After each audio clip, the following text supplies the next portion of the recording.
Hello, everybody. This time I'm going to talk about 10 things that Salvadorans do that people might find a little funny or maybe a little strange. Now, just remember, these are extremely wide generalizations, so don't take it too serious. And also, if you're a Latino, you might say, "Hey, we do that too," which is cool because we're all very similar. So here we go. 10 things that Salvadorians do that you might find a little funny or a little strange. Here we go. Number 1.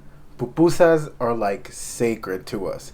And it's so funny because every time we meet another Salvadorian, one of the first things we ask is, "Hey, so where do you get your pupusas?" We eat them at least once a week. At least I eat them once a week, and they're good either for breakfast, for dinner, for lunch, and they're just amazing. And along those lines, every time we take our non-Salvadorian friends or like our white friends or whatever friends to a restaurant, we're all like, you know what? I think today I want a quesadilla and I want some horchata. And then your white friends are like, yeah, me too, me too. And then you're like, wait a second, no.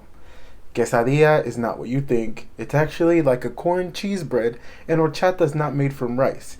Yeah, a lot of our foods have the same names as Mexican foods, but they're completely different. That's just a few examples. So every Salvadorian knows we got to give them the spiel before we take them out to a restaurant. And even the waitress or the server will know. They'll say, you're sitting there and you're like, can I have one tamale, please? And the server will look at you like, you're like, oh, wait, yeah, I got to explain this to you. It's not the same thing. Number 2, when you visit a Salvadorian household for about the second time, you're automatically considered family. I mean, a lot of the formality is gone, and you're just treated like your family. You just feel like it, and people just like act like they've known you their whole life. So don't be surprised if people start telling you things and revealing things to you because you're considered family already. On that note, though, if you want to fall from grace from that, there are some things that you just do not do in a Salvadorian family. Number 1 being you always greet people. When you walk by them, you cannot just walk past them.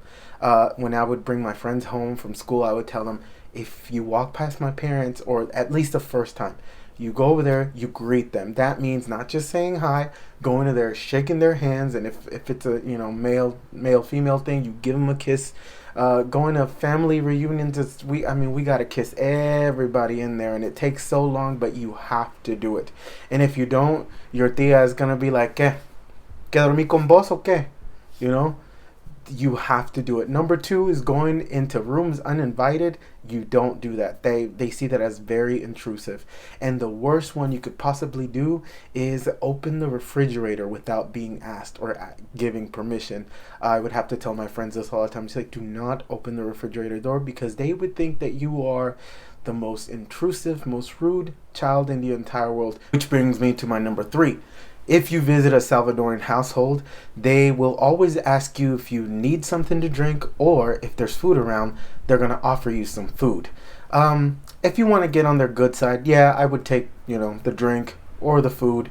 But it's okay. You can say, oh, I'm not really hungry, I just ate. But at least thank them for it.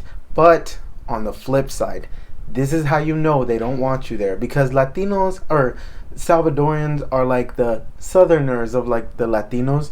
They're always going to be polite no matter what. I mean, they could be hella conservative, they could be hella violent too, but they're always going to be polite. So if they don't offer you anything to eat, they don't offer you anything to drink, they don't want you there, and they don't like you. For some reason, you fell out of grace. Number 4, if they do like you, they will tease you. They will tease you all the time, 24/7, and they will make up nicknames for you. Maybe they'll stick, maybe they won't, but they'll keep trying. That is how you know a Salvadorian likes you. A Salvadorian culture is very like teasing, like picking at you, and if they do that, then they like you. Number 5, and this is weird that I did not realize that I did this until my Colombian friend was like, why do you do this? But number 5 is Salvadorians will always put a pronoun in front of your name in Spanish. They will always put like la Vanessa, el Sergio, el Roberto, el Tito. They will always put the somebody. And that's just, if they're familiar to you, then that's how we do. So I would do that to my friend. I say, la Ingrid fue, and my friend's like, why do you put la in front of my name? That sounds weird. And I never thought about that before. And I know like Guatemalans do it too. Maybe all Central Americans do it, but yeah, they will put a pronoun in front of your name. I don't know. All right, number 6. They are animated storytellers. I don't know. My family is other Salvadorian families that I met. They've always, I mean, especially the older ones, they are so good at telling stories, and they're very animated when they do it. Like, for example, my grandpa was telling the story about somebody was on a bus and she really wanted to go pee, and the bus wouldn't let her off, so she was, like squirming and stuff, and my grandpa's like, y así estaba y se agarraba así las manos y que no sé qué, and we were all like just so engaged. And I don't know, my parents do this to my friends, and I think it's so funny. My friends are all like yeah. So Salvadorians are very animated when they talk. I guess I do that too, but what do you think? All right, that brings me to number 7, which is kind of sad, but and maybe not all Salvadorians do this, but I know the older ones, especially the ones that came here during the war, they all have all these like incredible war stories, like, and they talk about it like, oh, like yesterday's news, like no big deal. Like my mom's like, oh yeah, I was in downtown San Salvador when a balacera hit me. A balacera is like, raining bullets and stuff. She's like, yeah, I almost got kidnapped like 3 times, but I'm still here. Or where they ask for somebody, it's like, mira vos, ¿y qué le pasó a la niña Patricia? And they're like, ¿cuál Patricia vos? Aquella, hombre, la que le decían la pata de Chucho. Ah, sí. Nah, ella le pusieron el dedo. And you're like, sí, no, sí, yeah. That was another phrase that we use, like, le pusieron el dedo, literally means they pointed at her. But in Salvadorian, that means that they, like during the war, because all you had to do was like, and then in the morning they'd wake up decapitated. It's really sad, but I mean, you can talk to any Salvadorian that lived through the war in the 80s and they have these amazing stories.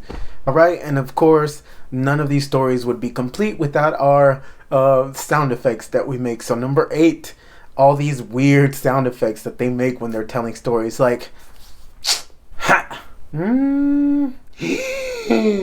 ash, those are just some, and I mean, it happens all the time. Or like we'll point with our mouths, and I know a lot of Latinos do this, but we take it to the next level. We're like talking when that happens. Like, no, give me that thing you see right there. You see that thing right there? Will you send it to me? And you're like, it's just funny. It wouldn't be complete without these sound effects. Number 9, and this is something that we always clashed with, like American kids and your Salvadorian parents. This is probably where most of the conflict comes from, because in El Salvador there is no such thing as being tired. It's not a thing. It's not a thing to say, oh, I'm just tired. Oh, I'm just tired today. They don't use that phrase ever, because they're so like, they can't sit still. Like real Salvadorans, they can't sit still. They're always helping. And this is the worst thing that you can do is you see somebody struggling with something, like carrying something, and even if you don't know them, if you don't just automatically go and help them, you're the rudest, laziest person in the entire planet. Even if they have to ask you to help, they'll look at you. And my family's from the western part of El Salvador and the eastern part of San Miguel, and we have this saying that they'll say, they're like, my mom's carrying something or whatever, and we're going up the stairs, and I'm just standing here looking at her. She's like, ayúdame, Migueleño. And they say because people from San Miguel don't go help just automatically, which I'm sure you guys from San Miguel have something that you say about us Santana people, or like from the western part. But yeah, they automatically help, and if you don't, they think you're lazy, and that's like the worst thing that you can be for a Salvadoran, is being lazy. That's the worst thing. All right, and number 10, and I know most Latinos get mad when this happens, but the Salvadorian person will be the first one to jump up, and that is when someone calls a Latino Mexicans. We'll be like, I am not a Mexican. and we'll be the first ones, and we'll get really mad. And it's nothing against Mexicans. We love Mexicans. The thing is, we feel like it diminishes our identity, or unfortunately, it's used in a very negative sense. You know, like people are like, "I thought you were just a Mexican," and we're like, "No, we're special." Not that Mexicans are special, but that, you know, we love Mexicans. We really do. It's just we love Mexicans. But when another person from another ethnicity or another race says anything negative, mildly negative about Mexico, like the whole Donald Trump thing, we were the first ones to stand up and say, "Hey, what's up? Like, we'll get so mad, we're ready to start war with you."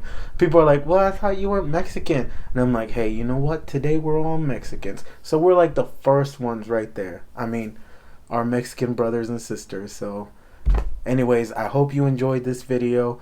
Leave comments below if you find anything funny, or if you know of anything else, or if you have similarities between our cultures. But just remember, don't take this too serious, just for fun. So happy Thanksgiving, everybody.